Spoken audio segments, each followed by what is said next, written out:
Hey beauties, welcome back to my channel. If you're new here, I'm Amanda. I am a makeup artist and I'm also a new mom, and I basically just do videos on makeup tutorials, beauty products that I love, unboxing. And now that I'm a new mom, I will be doing mom videos. So please subscribe and let's jump into today's video. So I've been MIA for a little while. Let me just tell you a little bit about what's been going on. I got married to a wonderful man. I love him so much. We didn't have a big wedding. We had a small little, basically just went through the courthouse. That's just what we wanted at the time, and it was right for us. I got pregnant and I had my beautiful baby girl on December 17th. And this video is going to be basically my experience with my labor and delivery. It wasn't the usual natural birth. I had a little bit of complications, unfortunately. So my due date was January 6th of 2018. And I went in for my 36-week checkup, I believe it was, at my doctor, and my blood pressure was extremely high.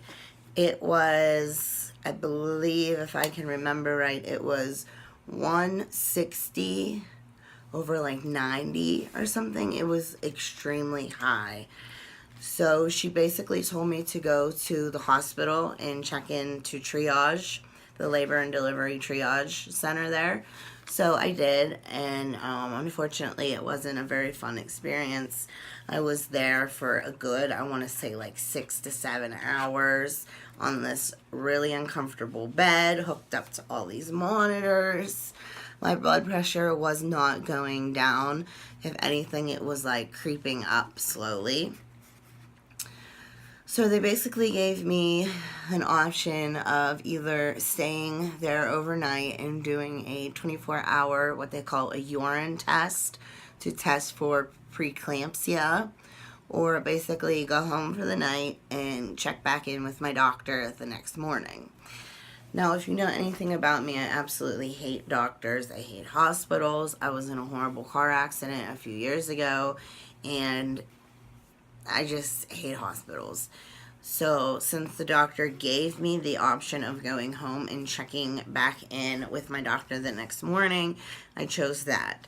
So I went home, everything was fine, I felt fine the evening, like nothing drastic happened, baby was moving, everything was fine. So I went home, and the next morning we went back to the doctor. She checked my blood pressure again, and it was like exactly the same. It was like 162 even, over like 90 or something. It was like extremely high. So unfortunately they sent me back down to the triage at the hospital, and I spent another like 6 to 7 hours getting, hanging out there, getting tests done, blood work done. Finally, they're like, you're going to have to be checked in the hospital to do the 24-hour urine test and to be hooked up to monitors for the preeclampsia test. So I don't know if you know much about preeclampsia. I really don't either. It's just basically when you have high blood pressure, and it could cause complications to the baby, I believe. Oh, and there she is crying. It's like as soon as I sit down to do anything, I swear she like knows.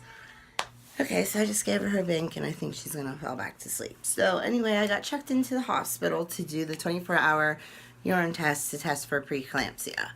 So I did that. They had me on monitors all night, and they came in like literally like every hour to check my blood pressure. And it wasn't going down at all. It was still like extremely high, and I was swollen, and I just didn't feel like myself, So I ended up staying in the hospital. Like that was December 11th, which was like a Monday.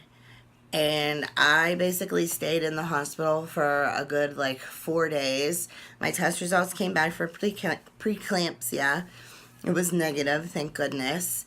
But they kept me in the hospital to monitor my blood pressure, and it wasn't going down. So they decided when I hit 37 weeks, they were going to start induction and basically jumpstart labor. So I said, okay, I'm ready. I'm here. I'm already in the hospital. I already spent like 4 days here. Let's just get it going. I'm uncomfortable. I don't want to cause problems to the baby. I want her to be safe. I want me to be safe. So in the meantime, I'm getting all these crazy tests done, like all the time. Like I'm going down, they're doing sonograms to make sure the baby's breathing okay. They're doing all this stuff. And so they wanted to start the induction on Friday. So they did. So I got moved over to the labor and delivery section of the hospital, and they started I don't know exactly what it's called. It's like Prevacel or something. I don't quote me. It's like a medicine where they put up inside your vagina, basically, and it starts everything. It gets the process going. It starts to thin out your cervix, so you can dilate and all that fun stuff. Well, unfortunately, I think I had Cervidil. I think that's what it's called. Cervidil. I think that's what it was called. I think I had like 3 of those. They started me on Pitocin to help with to start the contractions, and my cervix was not thinning out. I basically wasn't going anywhere. They broke my water. Let's see, I started everything on Friday. They broke my water, I want to say like Friday night, like late Friday night. So I started feeling heavy contractions. Meanwhile, my mom was in the hospital, not where I was at, but I was like extremely stressed out. I was going through a lot. My husband was going through a lot. He was stressed out. It was just a lot on me. Like everything just kind of happened all at once. It was not the way I expected all of this to go. Since I basically wasn't ready to have her at all, my body was like, what's going on? So nothing was happening the way it should have happened, and it was all a very long, prolonged process. So they kept, after they broke my water, and I think I got like a little bit more medicine or something, and unfortunately I only got up to 5 centimeters dilated. And now that was after they broke my water, and this was like literally Sunday morning. So I went from like Friday to Sunday, like with all this crazy stuff. I ended up having an epidural. Since I wasn't dilating past 5 centimeters, I started to swell, and things weren't going the way they should. They were actually like going backwards. The doctor decided to do a C-section, an emergency C-section. So they, explained the whole process to me. You have to do all that stuff, where they talk to you, and it was just like kind of disappointing in a way, because I went from Friday to like everything was just so crazy and happened so fast. Like I went from, okay, we're gonna start the induction and get you going, and then it was like nothing was happening, and it was kind of disappointing to boom, we're gonna have the C-section. But I guess this is how it goes. So they did the C-section, and I want to say it's actually quite kind of scary. Your whole body's numb, you can't move, everything's happening at such a fast pace. But I'll tell you what, when they pulled her out and I heard her first little like squeak, she literally made like a squeak. She didn't like scream or cry. It was definitely worth the wait, and it was definitely worth all the 9 months of like not sleeping and being uncomfortable. And it was definitely worth, that week in the hospital that I spent, waiting for her to come. And then she was finally here, and it was just such a beautiful moment, to see the look on my husband's face and see how happy he was. And it was just a really great moment. I do plan on having more kids in the future. I hope my blood pressure, isn't as bad, so my experience is a little bit more enjoyable.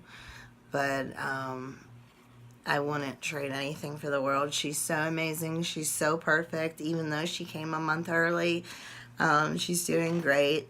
Right now, she's a little over 2 months old. Her name is Raya May, and I absolutely love her so much. So after she was born, she weighed, she weighed 6 pounds even. She was 6 pounds, 17 inches, beautiful. And, they took me back to the room, and I started nursing, and she latched, like, immediately. It was, like, crazy amazing. I don't know if anybody's had this experience before.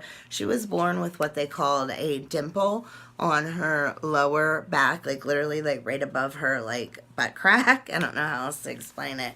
And, so that was something that we had to keep an eye on. She had a little bit of jaundice.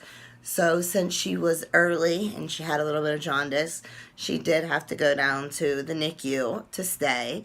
She stayed almost 2 weeks. She was treated for jaundice a few times. They had to do a couple MRIs to make sure that dimple on her butt wasn't anything serious, and it wasn't. So she was unfortunately in there over Christmas.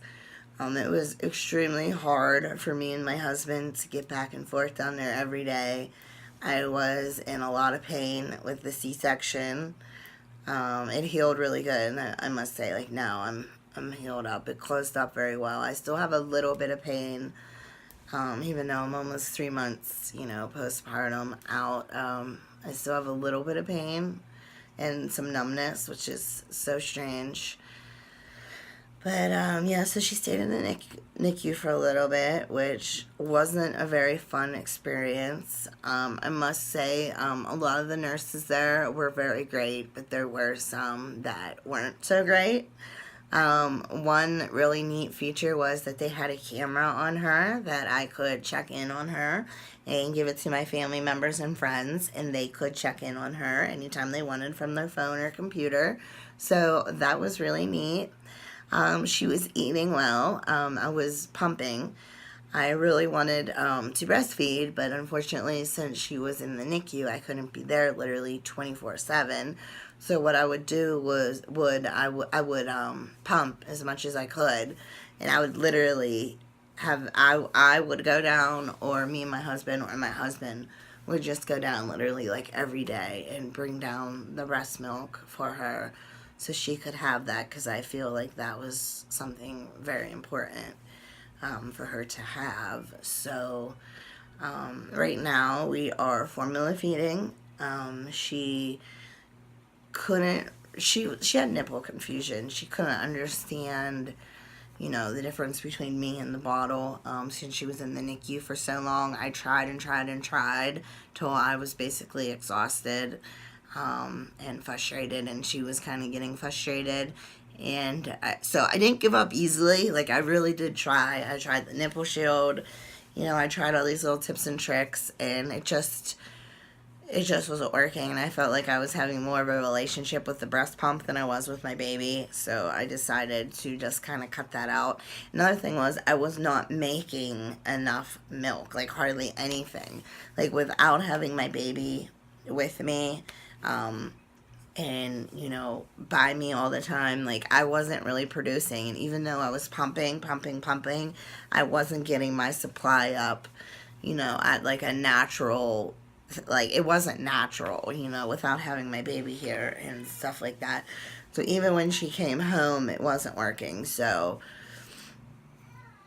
I believe, she's healthy, she's eating good, she's gaining weight, she's 10 pounds right now, and like I said, she's a little over 2 months. She'll be 3 months on March 17th, so she's doing really well.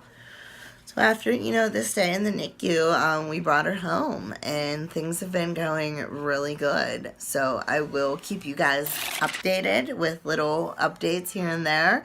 I will be doing more videos. I will still be doing the makeup videos and tutorials and stuff like that.